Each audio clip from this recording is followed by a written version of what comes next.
also writes and presents on the global response to the Holocaust. Irene and her husband Alex has presented and written many books and photography for more than 12 years, and most of their work are can be found in New York. I would like to bring on stage Irene Shaland. Thank you.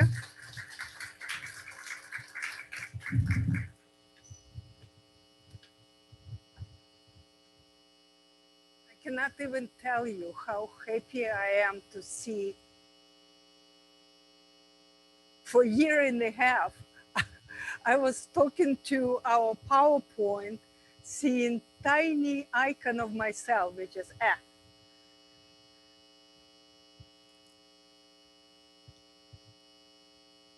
now, yeah, some people, I'm telling you, more technologically challenged than others. And here is my tech support on step. Can you hear me well? You didn't turn it on? Okay, well, now we're fully operational. Alex and I traveled through almost 80 countries. And for us, travel is an art form that we travelers, not tourists, but travelers, create by ourselves. From the places we visit, people we met, stories we heard, and then shared. You may forget when you visited this and that place, what year, what month, but you will remember how you felt. And in this sense, our trip to China was incredibly special and personal. When our dear friends in Chicago informed us that their youngest son is going to get married in Beijing, we immediately knew that we will never allow this opportunity to pass. We will take this chance not only to share in the Simcha, but to visit China once again. You see, I don't believe in chance, on coincidences, but rather in this mysterious web of connections that binds strangers and places and events together. So it was our Tao. For the Chinese, the Tao or Tao represents fundamental meaning of cultural aspect, rather, of cultural philosophy, and signifies the way or path of a lifelong self-study, self-learning, self-improvement. And that's how it's happened that after the wedding in Beijing, we embark on our own personal search of a Jewish story in China, of this little known and little understood page in our Jewish diaspora. And the story we uncovered was not even something we ever anticipated. We felt blessed and nourished, but this unusual, unique understanding of Judaism that was shared with us by the Jews of China. So where would we go? If you don't hear me, complain to those guys in the back. That's not me, it's technology. So the secret is that there are not just one story of Jews of the country of China, but two. It's the Jews in China, those that came and left, like in Harbin or Shanghai, and there are also Jews of China that lived and continue to live in this country for over a millennia. And Harbin is here in the north, in Manchuria, Russian Yiddish cultural enclave that existed for little over 30 years. And I'm telling you the secret. We will go there in a minute, but the weather, the climate is terrible.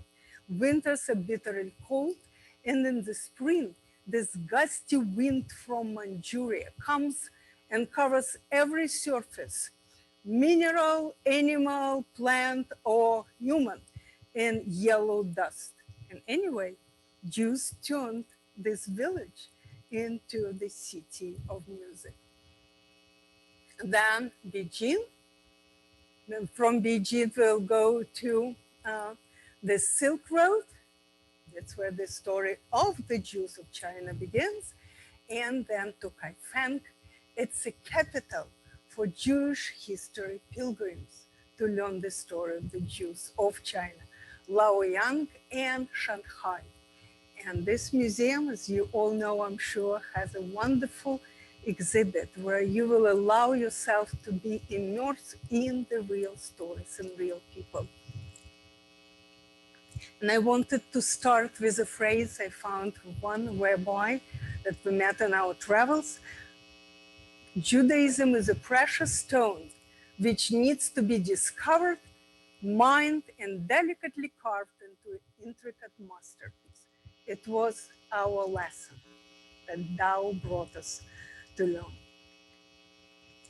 So, there are two different stories that you uncover in your search of a Jewish narrative in China. And we will conclude our presentation today with this big Jewish no. So what's in it for us, Americans of the 21st century, Jewish and non-Jewish alike? What can we learn from the Jews of China?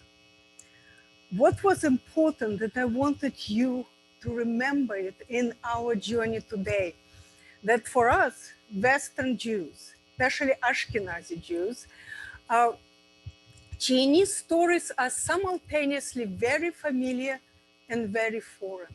We often feel that our history began in Europe, but it's not. It's also richly Oriental, both by origin and destiny. We're not just Western, we are global. Another point was very important for us. We're originally from the former Soviet Union, but it's as important for any American Jew. If you remember, Dershowitz wrote a book, Disappearance of American Jew. And it's an issue of assimilation versus acculturation. And by acculturation, I mean fitting comfortably in the society by retaining who you are. Like Jews of India, who lived there for 2,500 years, tiniest of the tiniest minority in the huge Muslim Hindu society. They became fully Jewish, they stayed fully Jewish while becoming fully Indian. Or assimilation, the loss of one's identity at the condition of being accepted, like say Soviet Jews, or Jews of Cuba, who stopped being Jews but were merely citizens of the totalitarian society. And another very important point, Jews never experienced anti-Semitism in China. So here we are going to Harbin, Russian Yiddish cultural enclave. So what this story is about? You know what Harbin means? It's a place where Chinese fishermen put their fish nets to dry. And this bunch of fishing villages was turned into what was called Paris of the Orient, the city of music, Paris of Asia. How did it happen? Born out of free will business venture and voluntary resettlement from Russia, Harbin Jews wrote unique page in the history of our Jewish diaspora. Beginning with the very first family arriving there in 1899, and then in few years, it were already 1,000. More years, it were a few thousand. By the 20s, it became a community of over 20,000 people. And how this miracle happened? And an unlikely godfather of this miracle was the most anti-Semitic of Russian czars, Nicholas II, who hated Jews with a passion. He practically institutionalized pogroms, but Harbin is his child because of 1897, Nicholas II leases, buys actually land lease concessions from Chinese government to build China Eastern Railroad as an extension of Trans-Siberian line that was across the country. When the first tracks were laid, he needed economic stronghold in this area.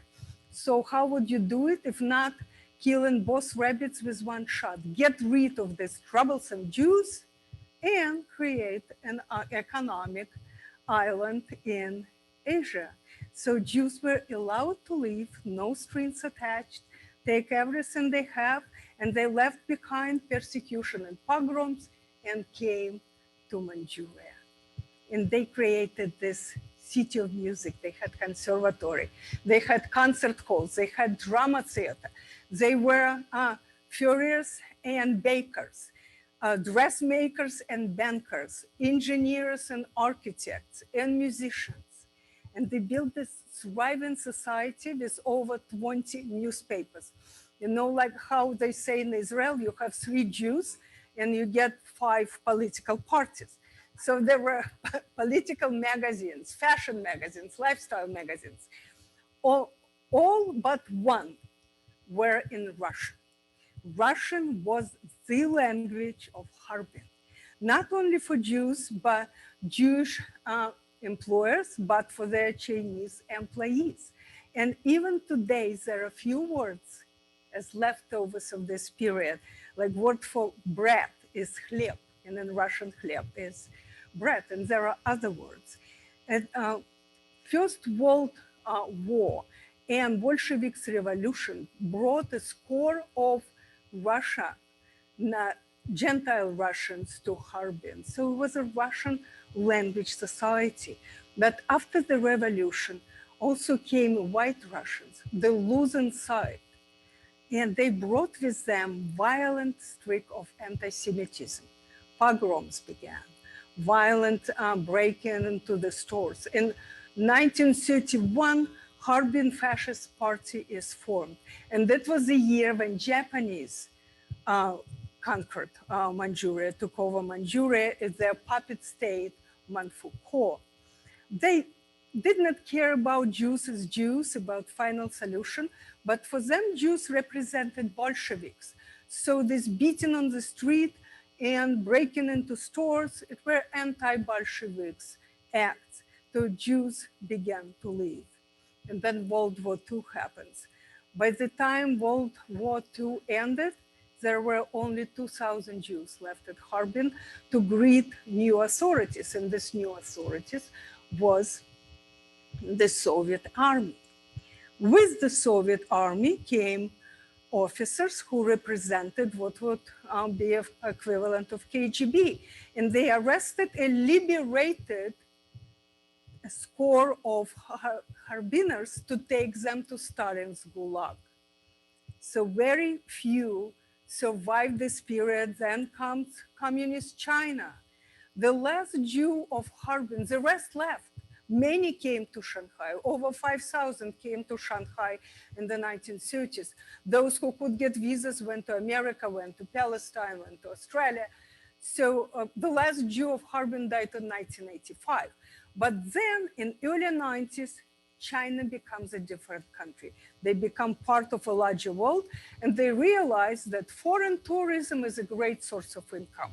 American tourism, to be precise, or Jewish American and Israeli tourism, to be exact. And they began to rebuild, reconstruct major landmarks of Harbin. Like this, Harbin Old Main Synagogue, built in 1909. It's reborn a few years ago. It's a concert hall.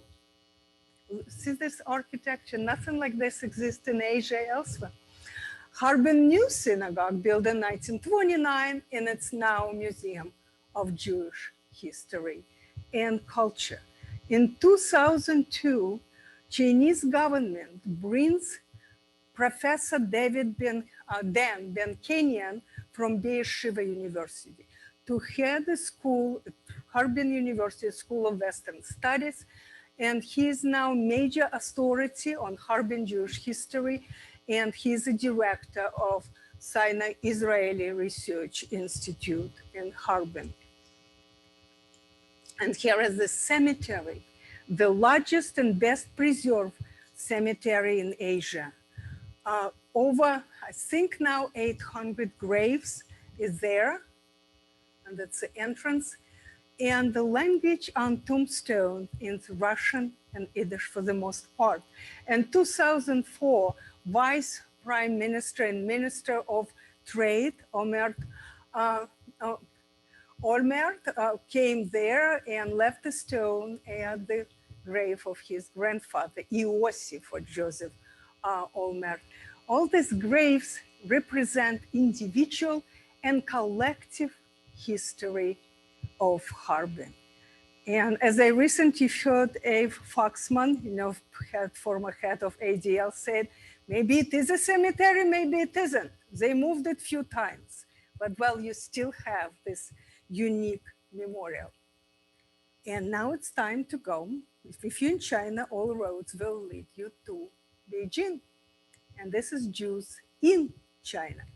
Though, I have to tell you that we learn about the Jews from Marco Polo. And that's a big secret, and I ask you not to take it outside the room. Marco Polo never wrote his stories. He did go to China. He was accepted by Kublai Khan, and he tells us about Kublai Khan wanted to learn and participate in different traditions of various peoples, Muslims, Christians, and Jews. So the Jews mentioned, and it's 1275. At the time of Marco Polo, who never wrote his stories, you know how we learn about those? When he finally in 1290s returned back to Venice, it was the wrong time and the wrong place. Venice was at war with Genoa, their arch rival. So he was arrested, placed in a cell. His cellmate was Rustichello of Pisa, renowned romance writer and known liar. So was Rustichello of Pisa, who wrote the stories of Marco Polo. But I like to believe that he told us about the Jews in Beijing in the 13th century. At that time, a Mongol dynasty ruled China. And also, about maybe 30 years ago, the documents were discovered in Vatican libraries that tell us about priests debated the Jews in Beijing, in the Kublai Khan town, and Beijing means northern capital, about debated them about religious and spiritual matters. I don't think anybody have out-argue a Jew. So I want to believe the Jews won, but who knows? There are no documents about that, but there are no documents contradicting my theory either. And my favorite story, even though it takes place in Kaifeng, it started in northern capital. And it was told by Jesuit Matteo Ricci, who actually did the drawing you saw in our opening slide, drawing on the right. It's a rendering of the great synagogue of Kaifeng that looks like Chinese temple. So it was Matteo Ricci. He wrote that in Beijing, he met a young man who looked and dressed like Chinese, but he said he was Jewish. He was happy to meet someone who worships one God. He saw that the small icon Matteo Ricci had with him of Madonna and a child was Rachel and Benjamin. And he was in Beijing to take part in Confucian examinations that was necessary to get anywhere in life. And he told the Jesuit about the synagogue on Kaifeng, about the big community, invited him to come there. So Matteo Ricci did go. He was the first one describing the Jews of China and this center of Jewish China in Kaifeng. Even at that time, the rabbi of Kaifeng worried about successor. Probably most young men prefer to study Confucianism and take their careers elsewhere. So he liked Matteo Ricci and he offered him a job with small caveat: stop eating pork and become a Jew. Matteo Ricci refused this generous job offer, but it tells us a lot about what was already happening in the 17th century with the Jews of China. Right now, of course, there is Chabad. The only place where Chabad does not come, it's Harbin. It's too cold, remember? But Chabad is there. And we met with people who are members of lay-led community, Kahelat Beijing. The people who work in different businesses or government organizations or diplomatic corps or have mixed marriages. Was great. We had great time with them. So this Kahilat was formed in 1979. And here is Beijing city. That at that time they say that's about 2,000 Jews. Probably it's much less now. But it's all Jews who are from Boston or New York or Chicago or elsewhere. And I always say that Beijing is confident and modern and believes in ruling China for eternity. And just few facts about Beijing history that I wanted you to remember. The name China is traced back to Qin dynasty, which is 3rd century BC. And it's only then the concept of unified country was created. The first emperor of Qin dynasty, that guy with terracotta soldiers that we all know about. Beijing actually means northern capital. And even though Beijing always likes to present itself like ancient citadel with history from the time immemorial, but actually it assumes its role as political center during Kublai Khan, during Mongol dynasty. The Ming dynasty, 1368, got rid of Mongols, liberated the country from foreigners, and Ming dynasty emperor built Forbidden City. And Beijing assumed the layout that we all know even today. The Qing dynasty, I never could pronounce, so forgive me, Qin or Qing with G. That's the one that the last dynasty, it's non-Han Chinese people from Manchuria. Maybe they didn't like the climate. They came down to Beijing. They overpowered the Ming, and the last emperor of China was from the Qing dynasty. And that's a forbidden city. If you ever were there, you can't imagine the crowds and no tourists. So this was the way for ministers and aristocrats. That's how they could get to Forbidden City. This for the military, for the generals. And this is the Tao of the emperor.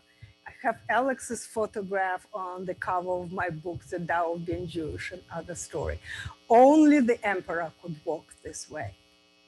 And here, we see these lines, right, everywhere. Chinese temples, Chinese shops. Can you guess what's so different about them? They don't see anything, they don't hear anything because they work for the emperor. No gossips. So can you tell which one is a lady, which one is a guy? See, the lady takes care of the baby. And what the guy is doing, playing with the ball. It's my interpretation, but I'm right.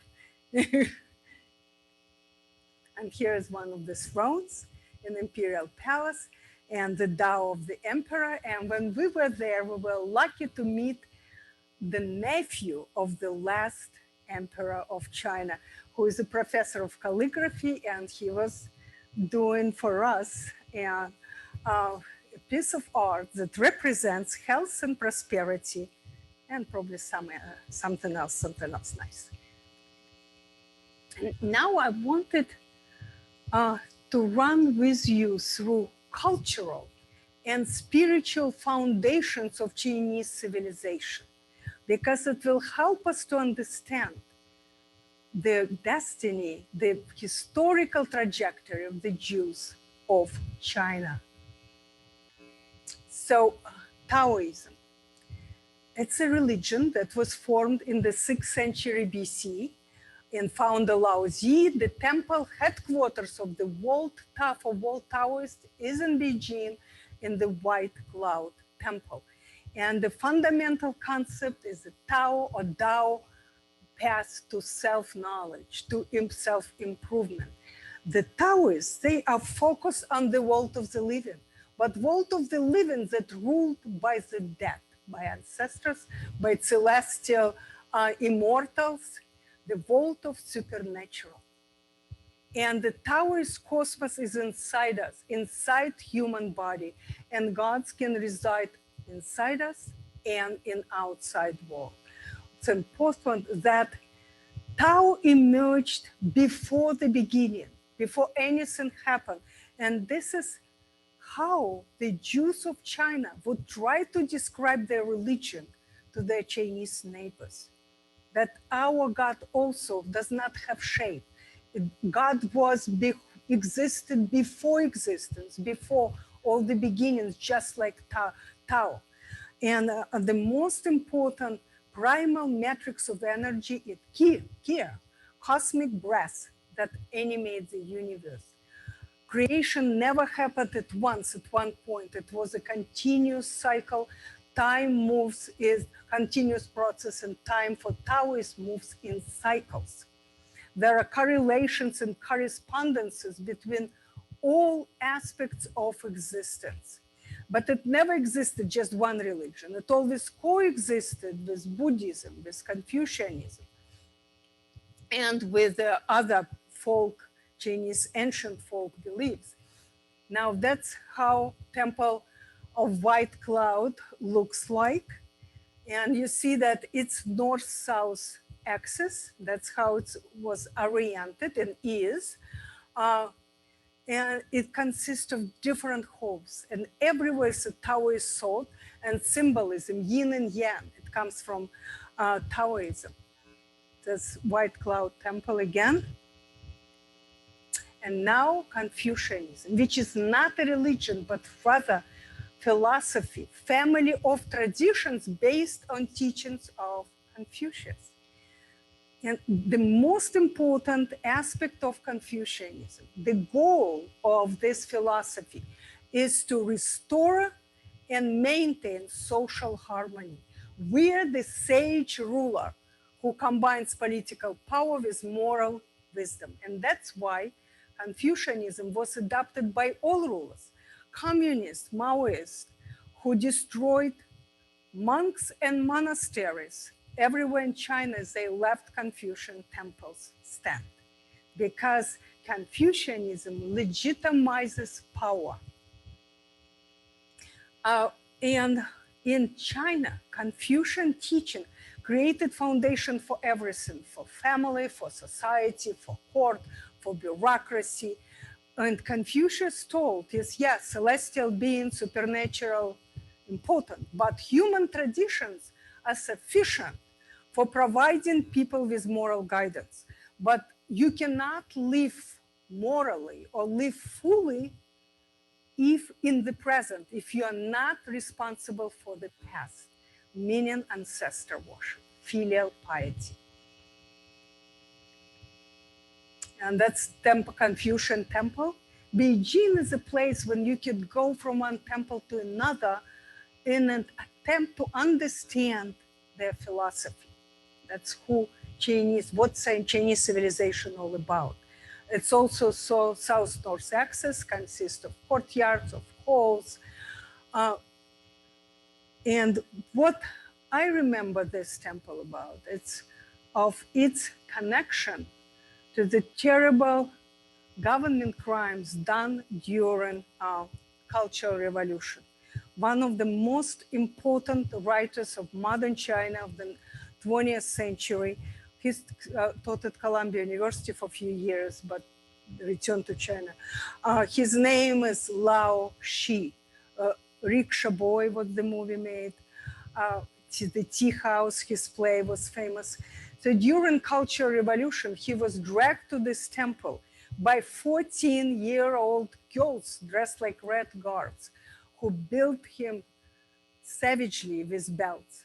So he committed suicide after that. He just could not cope with what his country looked like then, and with the humiliation. But has nothing to do with Confucian teaching.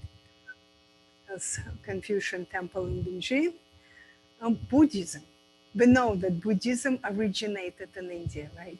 And it comes from China through the Silk Road, through monks from India.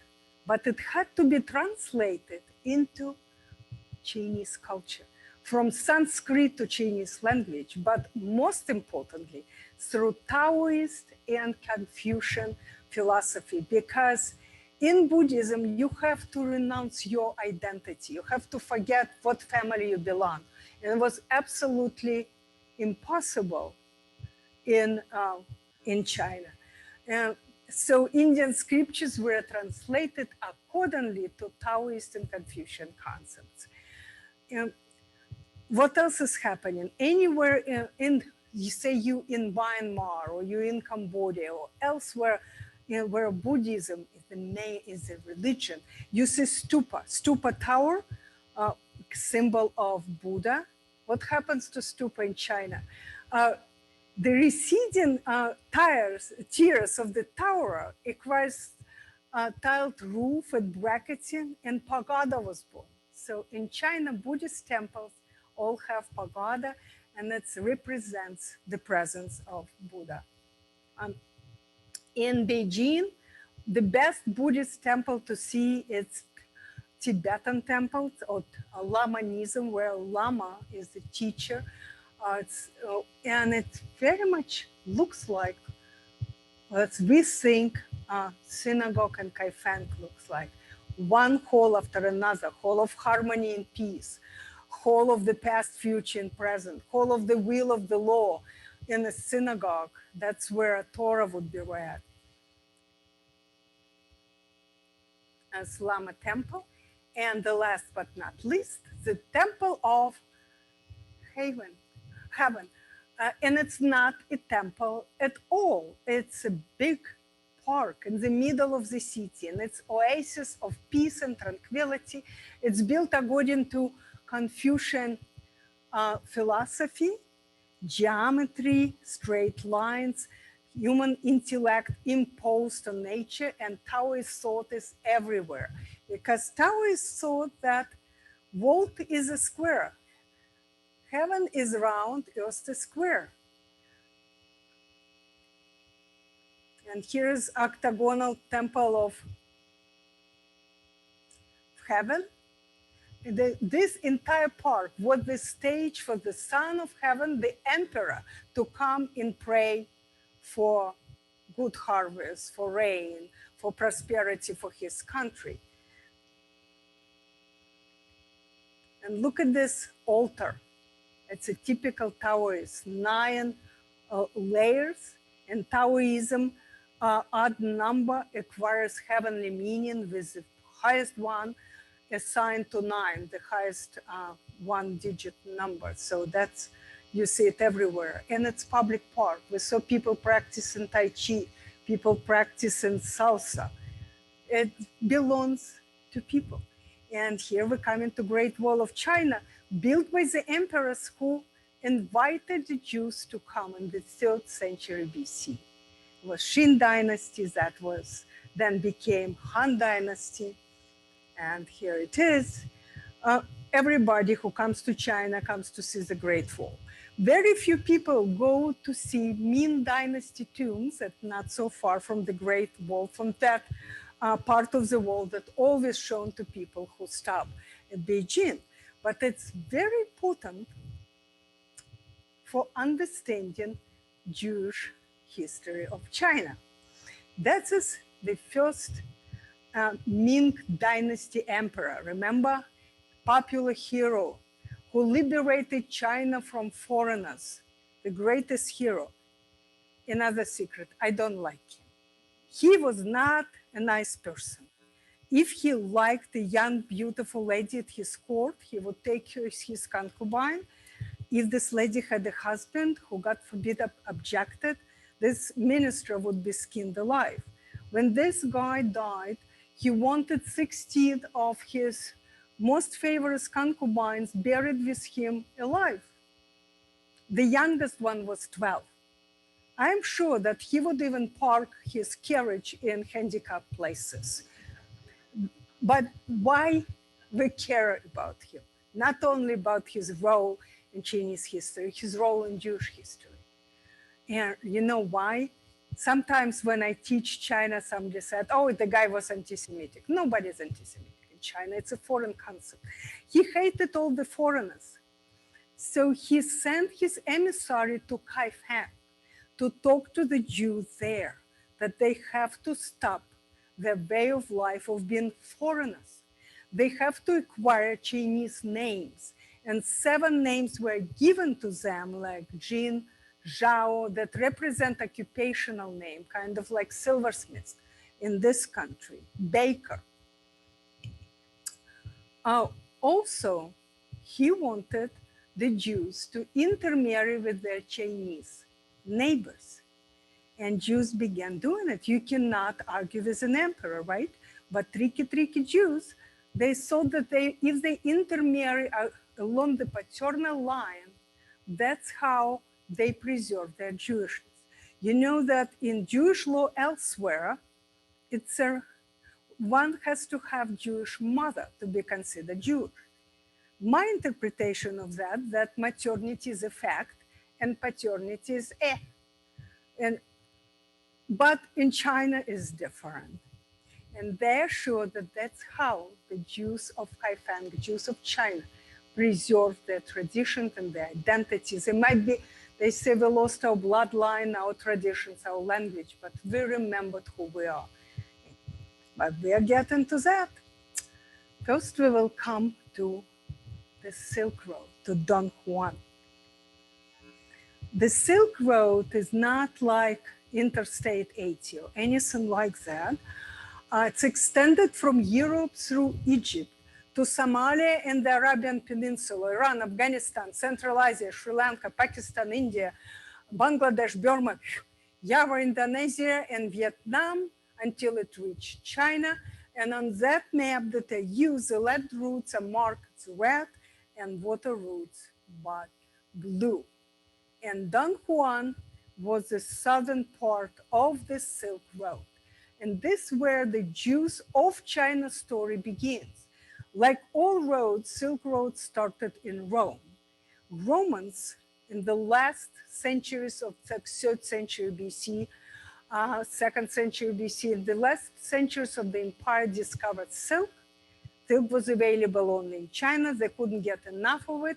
If there is demand, there would be merchants who would bring the product. There would be suppliers to get to the customers.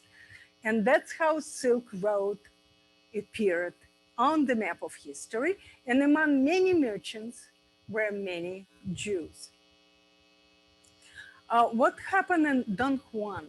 In the year of 366, one monk meditated in this desert, Gobi desert, near what's now Dunhuang. He had a vision and it inspired him to carve a place of worship. But then Silk Road flourished.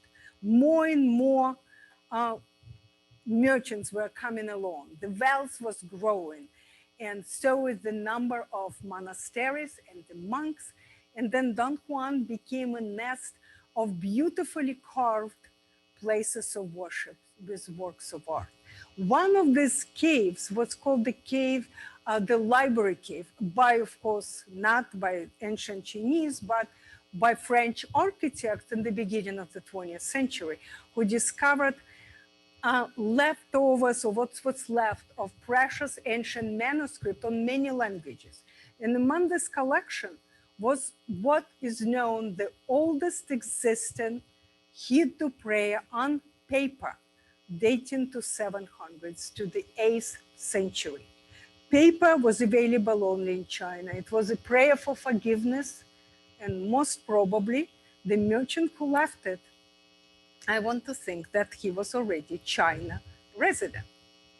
And there's Buddhist caves in Dunhuang, and the walls of this cave, there's some prayer stuck, but this prayer was found in the library cave. And right now it's part of the collection of National Bibliothèque, National Library of France in Paris. And there is one of the best collection of Buddhist sculptures in the world. It's here. And now it's time, we're ready for Kaifeng. It's Henan province that considered the cradle for Chinese civilizations. Henan province is 100 million people. Kaifeng, one of its many towns, which by Chinese standards is very small, only, what they say, 600,000 people. This is where 7 dynasties, great capitals of great civilizations, rose and fell, and they were nourished and ruined by the capricious Yellow River. So there a lot was going on over millennia and more in Kaifeng. And Jewish merchants, mostly the way from India, came to Kaifeng, settled there, and they built the great synagogue of Kaifeng in 1163. It was a very rich and large in numbers community. And for me, Kaifeng is the main destination for any Jewish history buffs. You don't find Kaifeng in Rick Steves or Fodor of Frommer. You don't find Jewish memorials or monuments or museums there.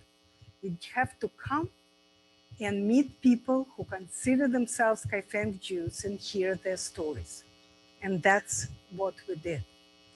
I have to tell you that modern China never recognized its Jews as part of their 54 official minorities. They have certain criteria that Jews had to fit, and they didn't. And here we are, meeting with Mr. Jin, who did not speak a word of English, and it did not matter because we had our friend David, our interpreter. Mr. Jin brought us to the outskirts of Kaifeng and some very strange place where everything seemed to exist, surrounded by yellow air. Even the road, the animal, the children who played on the road without paying attention to our Toyota. And this is where he said his ancestors who came to Kaifeng his ancestors came in the 11th century. That's where they buried their dead for centuries. And the first thing we see is about 3 feet tall marble stela that proclaims in English and Chinese, the monument of Jews. The first monument of Jews, the oldest Jewish cemetery in China, we were told. It was Mr. Jin means silversmith. He told us the history of his name, family burial place. But behind this little stela was this massive 5 foot tall memorial wall of black marble. And it had Jin family pedigree, was genealogy of his family from the 11th century. And he also had the story of his family on another side, both in English and Chinese, 900-year history within the context of China history over 2,000 years. For me, it was absolutely surreal experience. It seemed that these white letters from black marble talking to us through Mr. Jin voice and our translator, we learn about honorable minister of salaries from the 1300s, and vanguard commander from the 1400s, some century, then Confucian scholar of the 1600s, and how family fortune changed and was lost, and then land was nationalized by communists. All the story and story of China. had the voice. And here he showed that you see this little teeny tiny hill. That's where my father is buried. And that's where my brother, his family, most of his family left China and went to Israel, but he stayed. He is Chinese, he is Confucian. He is morally responsible for the history of his ancestors. He dedicated his life and his life savings to build these memorials. And I asked him, you know, he doesn't really look Jewish. How did you know we were Jewish? And he said, look at me like I came from another planet. My father told me, and his father told me, and his father told me. He considered himself Jewish to the core, very proud of his Jewish identity that was preserved lador vador, from generation to generation. And you know, every family in China requested to have a registry book. It actually was institutionalized back with this guy with terracotta soldiers, first Qin dynasty. And in communist China, it became a law in 1958. In this book, you only men's side. You write your profession, you write profession of your father, of your grandfather, you state where you live, and your nationality, the Jin family always put in Jewish. Well, he told us in 1985, the government officers came, soldiers. They took Hoku book of Jin's family with them, and they knew that the same happened with other families with the same background. The book was returned after a while, where nationality Jewish disappeared, and they were written, in his case, as Han Chinese. But he was a tricky Jewish guy. He had a copy made and hidden. And this surviving copy became a foundation for this great memorial. So I asked him, how do you preserve your Jewishness? He said, I tell my children. We light children on Friday, we light candles on Friday, we don't eat pork. If you travel through China, you know that to avoid pork, you kind of have to really, really try looking for Muslim restaurants, but they don't. They get together with families like theirs to celebrate Jewish holidays. And this is how it was transmitted for centuries, through generation to generation. And after we left Mr. Jin, we went to the center of Old Kaifeng to meet Esther. It's her biblical name, a Kaifeng Jew. And this was that was set in her business card, a Kaifeng Jew. It's her identity and her mission and her profession. Because Esther, and here she is, let me first show what she did with the street. I'm sure there are no signs now after the crackdown in 2017. He put teaching the Torah lane, because this is where the great synagogue of Kaifeng was located. It was continuously ruined by floods from Yellow River and rebuilt until in 1840, there was no Silk Road, was not even a memory. The community was very small. They remembered that they were Jewish. They forgot the language. They didn't know how to read Torah. But she stayed. Even her family immigrated to Israel. But she said that her ancestors always were synagogue managers, building managers. When synagogue was ruined, they collect the money, they supervise the rebuilding. He wanted to recreate the history of Kaifeng Jews and to keep it alive. So she put this sign and this one, here live Kaifeng Jews, the Zhao residence. And she built her own little museum.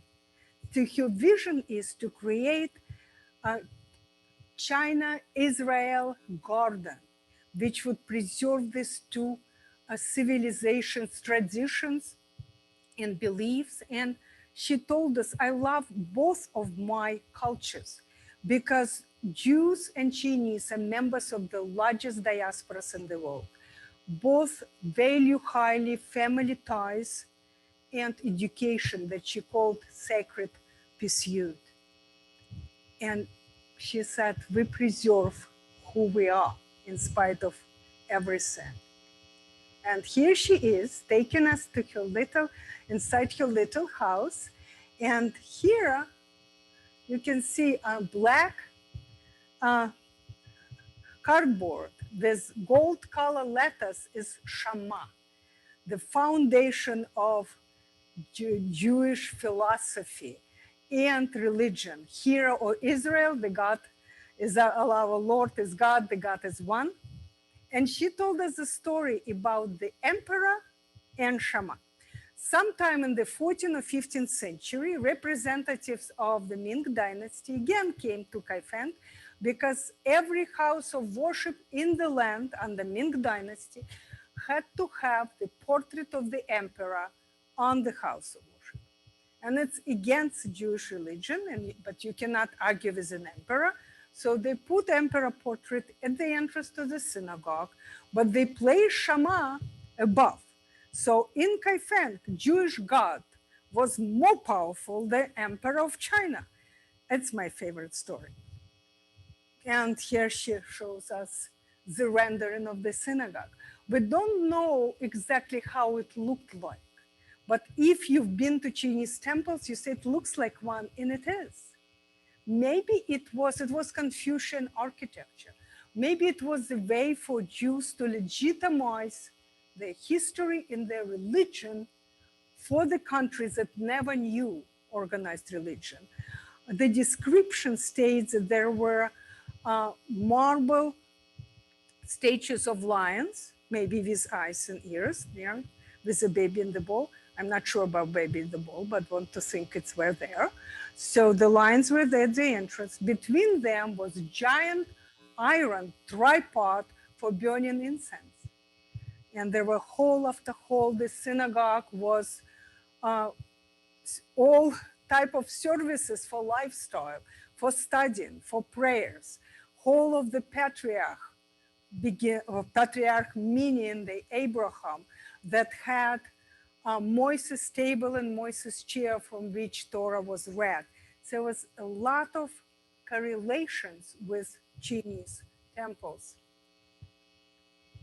She also starts her stories with the name, the history of not her name, but the name the Jews were called by the Chinese. And growing up in the former Soviet Union, where just yesterday were wonderful neighbors, when something was happening in Israel, we were called dirty kikes, Zhidi. So how your neighbors call you tells a lot about the people. And Chinese never felt any antagonism toward the foreigners coming their way on Silk Road. They didn't care whether it were Muslims or Jews coming from the Middle East or Christians from the West. They just wanted to distinguish them with people with the colored eyes. When Jews already settled in Kaifeng, they were called blue hat Muslims because they wore blue hats going to their house of worship. Muslims were called white hat Muslims because their hat was white, they were going to the mosque. And to make it, to add to the confusion, both Jews and Muslims had the same name for their houses of worship that on Chinese was the house of pure truth. But Esther said, but we called ourselves the sons of Israel, people of Israel. We preserve who we are. And she said, you think that because we do not have a rabbi, we don't have a synagogue, we're less Jewish than you are? It's not just one doubt to be Jewish. And she put out from her handbag worn out copy of DNA study done on 90 or 100 people in the 1990s in Kaifeng. And as if we can read it, see, we're more Jewish than you are. She knew from Soviet Union. Because Soviet Jews intermarried both sides, and we only intermarried along the paternal side. And we preserve our Jewishness in our memories. We tell the story, we survived. And the story that she meant, the story told by stones, in the Kaifeng Museum, on the very top, where you can get only by permission with a certified guide, and she was one, she took us there, there are 3 stone stelas that were created at the time the synagogue was rebuilt. It was 1482, it was 1512, and then 1679. There was another stela from 1630s that was lost. And this is where Jews of Kaifeng in Chinese describe the history of them coming to Kaifeng. The names of everyone in 70 clans, including Rabbi Levi, probably Levi. So that story told by stones. They tried to make it available to understanding of their Taoist, Buddhist, Confucian neighbors. Another very important center for Chinese civilization is Luoyang. It also was capital for many civilizations in this old gate. It was one of the greatest Chinese citadels, great capitals, important stop on Silk Road. And this is where maybe even the first Jewish community was, even before Kaifeng, even though Esther doesn't like to hear it. There are 3 stone fragments that were found near Luoyang. And they were written in Palmyrian, it's Palmyra in Syria now, Hebrew script. And the scientists want to believe that this was a trade transactions, that if somebody went so far than to buy stone and write your trade agreements on them in Hebrew from Palmyra, from Syria, that's probably this person was a resident of Luoyang. Well, Alex and I found better proof of Jewish community. This is the wall. Here the huge museum, very interesting collection. And there we found about a dozen of figurines made of tricolor tank period ceramics. They were peddlers, bakers, foreigners, but for us, they had clear Semitic features, and they are. They, of course, you could say, oh wait, they could be Arabs coming along the Silk Road.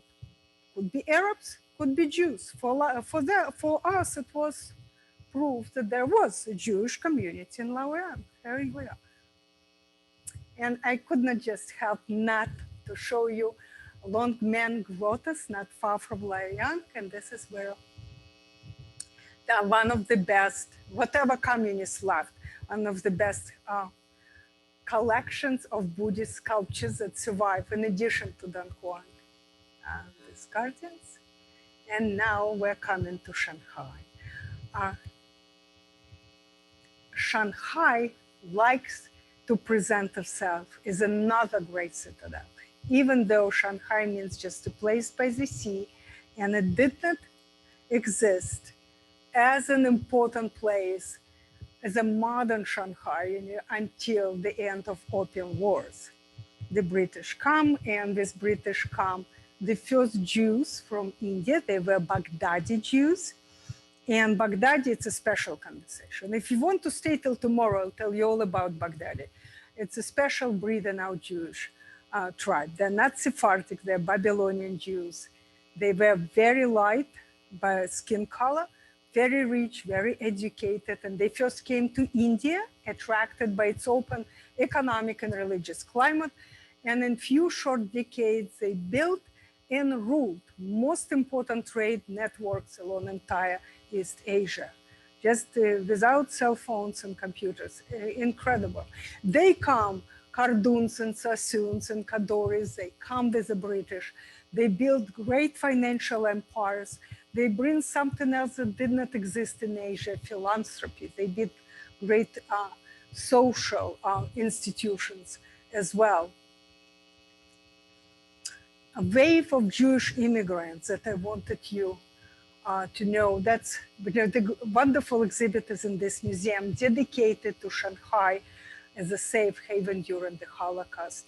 But Shanghai had Jewish history preceding World War II. And the first wave comes with the British from 1843 through the 20s.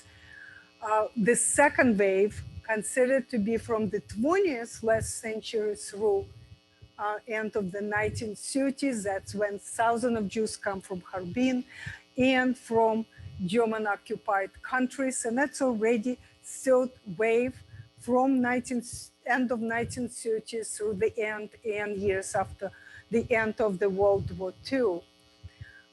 And this is when over 20,000 people, mostly from Nazi-occupied countries in Germany and Austria, were saved.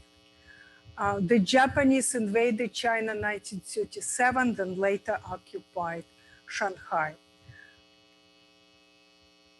And before we start talking about Shanghai as a safe haven, and we'll see much more materials, much better description of what was happening, I want to tell you something that is not in this museum. That's Irene Shaland's discovery. One of the most colorful Jewish trajectories in modern history, and it's Moshe coin, two guns Moshe. Have you seen the movies? It's a two-gun coin. An incredible story. He wanted to put in the documents that he was born in London. He actually was born in Russia, in Shtetl, in Russia. His parents immigrated when he was a few years old, but London sounds better than Russian Shtetl. And he grew up on the streets of East London. His parents were very poor, they struggled to make a living. And so for him, the parent became, it's just like in Dickens, Harry the Gonov. Gonov in Yiddish means zip. So he got arrested. His parents thought if they send him to Canada, to Saskatchewan, where they had relatives, maybe he would find better ways of living. Well, he became a boxer, boxing for money still in the UK. Continued in Canada, he became circus baker, fake gold ring seller, a pimp and thief. What changed World War I when he signed up with Canadian Royal Army, came back as a decorated surgeon and as a two-gun Moshe. He was able to shoot with both hands. He became very close to rather persecuted or underappreciated Chinese community in Canada. He stood up as their defender, became very close and friendly with Chinese, who told him that his talents would find better appreciation in China, where a lot of things happening. So in 1922, he went to China, charmed his way to Sun Yat-sen, became his bodyguard, and then a general in charge of his security. Can you see that? I will stay like this. I tried to put all the synopsis of his life. At some point, there was another Yiddish-speaking Moshe who worked for Sun Yat-sen. So there were two Moshes that spoke between themselves in Yiddish. After the war, he became an arms dealer for landlord, but then advisor to police in Canton. He finished his career as a chief consultant to Rolls-Royce and died in England. He is buried in Manchester.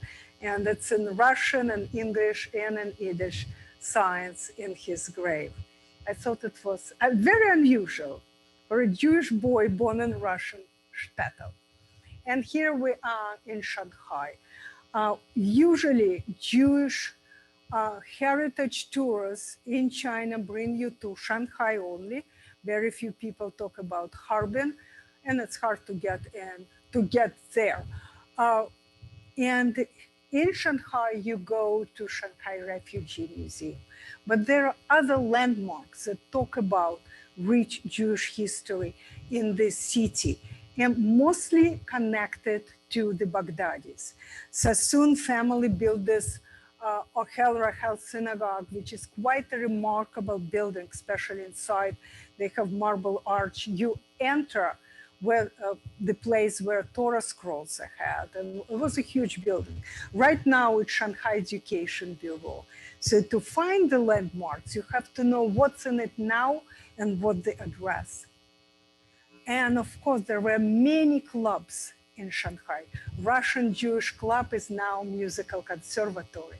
And I wanted to single it out because the Jewish influence on Shanghai classical music education and music scene was overwhelming. It was huge, more than in any other area. Probably the second area of importance was medicine. Now it's a Shanghai Ear, Nose and Throat Institute, and it used to be Barnai Breeze Polyclinic, created by famous doctor, a refugee from Germany. We know that this 20,000 and more people were saved in Shanghai just because the city on another end of the world did not require entry visas. But you still needed exit visa if you were in Germany or in Austria. And this was the person that many of this, probably up to 3,000 people, owe him their lives. He was the consul, Chinese consul in Vienna. And in spite of the directive from his government, he was issuing one visa after another to Shanghai. He died in 1997, unappreciated anywhere, but probably in the families of the survivors. But in the year 2000, he was recognized as one of the righteous Gentiles in Yad Vashem. And then his daughter, and I talked to her over the phone for quite a while, she fought to be able to place a memorial sign on the building where Chinese consulate was in Vienna, in the memory of his father, and she was able to do it in 2015. Chinese now take a lot of credit for saving so many lives. I have to tell you that China had very little to do with that. China was occupied by Japan. Shanghai was a political anomaly, open port, and control was split between the belligerent Republic of China, who had more important things to do being under Japanese, ever-growing, aggressive Japan, and important France, UK, and US that had this so-called concessions, the businesses that were not under Chinese influence, any influences of Chinese laws or regulations. So anybody could come to Shanghai if they had exit visa from the place they were running away from. And this is the plaque from the Chinese consulate building, and now he's recognized in the Shanghai Refugee Museum. And you know, not so long ago, when I would be talking about Shanghai, very few people in the audience would know what happened there. But now, you know, this museum has a wonderful exhibit. There are so many exhibits happening everywhere. I remember in 2017, for the first time in New York, was exhibit about Shanghai in Brooklyn Public Library. And Eldridge Street Synagogue, if anybody, if you know this historical synagogue, had exhibit about Harbin, that from Harbin it leads you to Shanghai. That's over 5,000 people left Harbin from running away from the Japanese. And in Vienna, just last year to the day, there was an exhibit dedicated Little Vienna in Shanghai. I find it quite remarkable. And you all know about Shanghai Refugee Museum, which used to be the synagogue established by Russian Jews. And official title was restricted sector for the stateless refugees and was ghetto. And we know the role the Baghdadis played in survival people in these terrible conditions and hunger endured, and how they supplied kanduris and sassoons and cardoons supplied people with clothes, with food, with books for children. And this memorial in the park nearby, and another memorial in Jewish ghetto. In 2015, Chinese government sponsored creation of this wall, memorial wall, which is 111 feet in length and contains about 14,000 names, now more, of people who were asked to provide the names, and they did. There were many more than 14,000. And this relief sculptured 6 human figures. They represent 6 million killed people. So it's forever vivid reminder what could happen when just one city in the world did not require entry visas. And during COVID quarantine, when many organizations locked the doors, the museum lived inside. It was closed to the public, but they built a brand new building. They enlarged the collection with donated objects. And this man, Kurt Wig, an American, he donated a huge library dedicated to the Holocaust and to the history, Jewish history general, Holocaust in particular, history of Shanghai. Here he is. And I wanted just to show you the residency of the Baghdadi Jews. Horace Kaduri, who is still considered one of the richest foreigners that ever lived in Shanghai, he was the one who created school for refugees' children, who helped so much people to survive and stay healthy.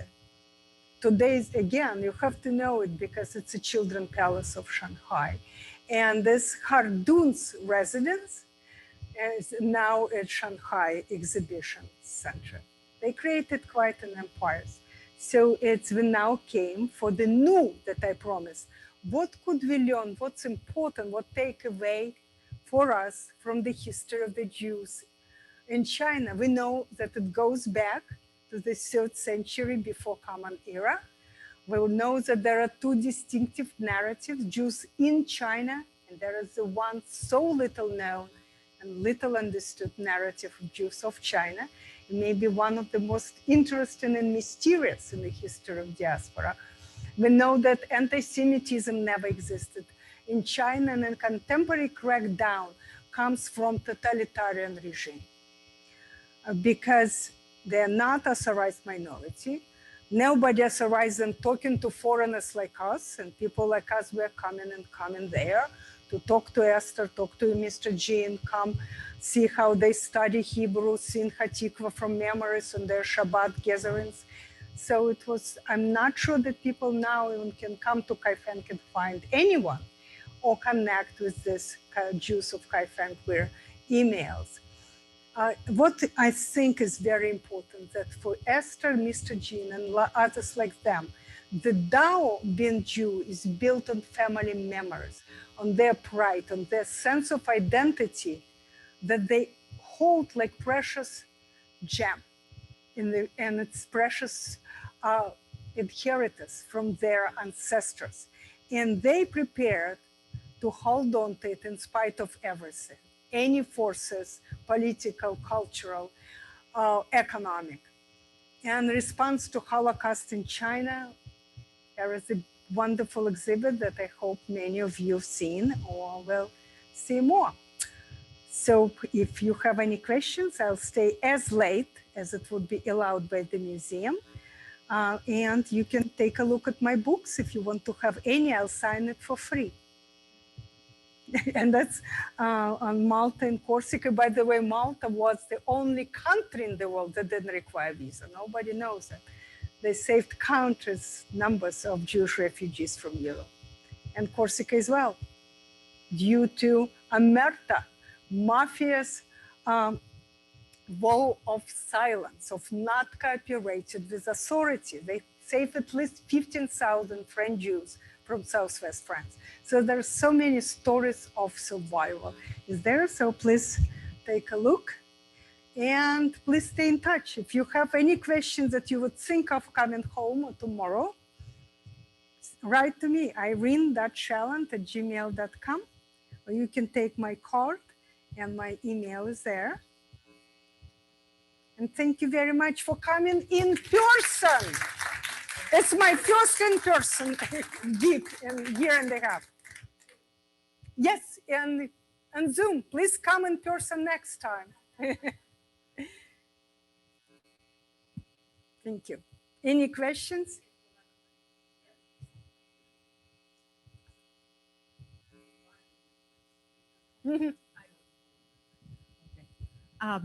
I was in Shanghai in '87 on a bus, and as we were going down, I don't remember the name of the street.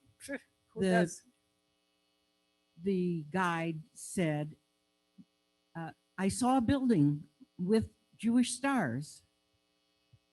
The guide said it had been the Jewish girls' school.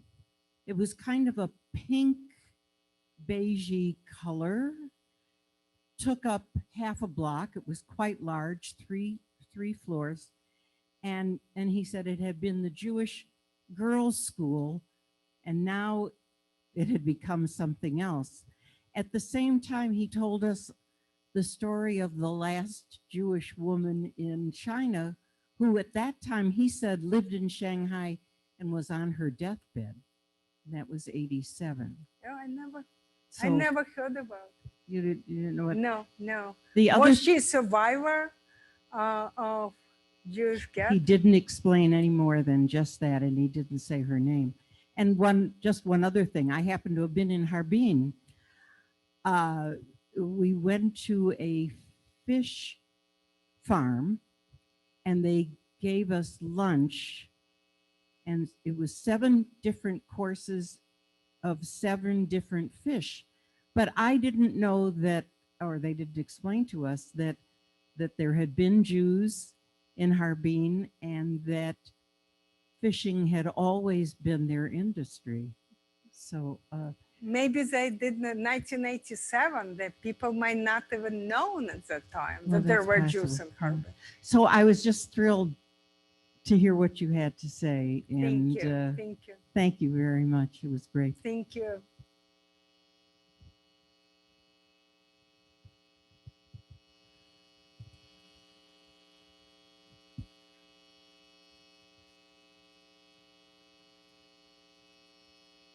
If you think of questions another time, write to me. When are you going to lead a trip to China to lead us through all this?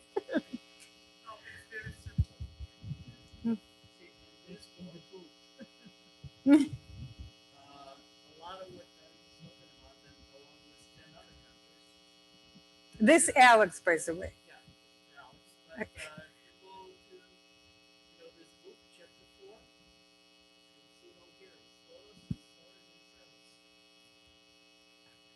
Yes, please. Still Jews in China now. Yeah, I'm sure And they what are. is the attitude of the present government toward the Jewish community? Did you all hear that? What the attitude of present government? The government considers that there are no Jews in China. It's not one of, it used to be 56, now they consider 54 official minorities. Judaism is not one of few authorized religions like Taoism, Confucianism, Taoism, Buddhism, Catholicism, it's few of them, Protestantism. Burgers. Yeah. So they don't accept that Jews ever existed in China, except Shanghai or Harbin. It's a little known story as well. And that's how it is for right now. We were very lucky that we were able to talk to these unique people and see their the incredible value that they ascribe to Judaism. And do they hide their religious affiliation? At that time, no. It was, they Now. considered there were a few. Now, probably yes, if you want to survive. Or maybe they made Aliyah. There was headquarters of Shavei Israel, you know, this organization from Israel that helps people make Aliyah. But they were told to leave in 2016, was one of the first steps. Then the Hebrew classes were canceled. Then any gathering, they would gather like 50, 60 people for Shabbat. We were surprised to hear them singing Hatikva from memory. But this is prohibited. So it was step by step to extinguish any enthusiasm about traditions that not authorized by communist government. Yes, please, ma'am. What year were you there that you're talking about? It was 2012, and we stayed in touch for a few years. Do you think I changed much from that picture? No.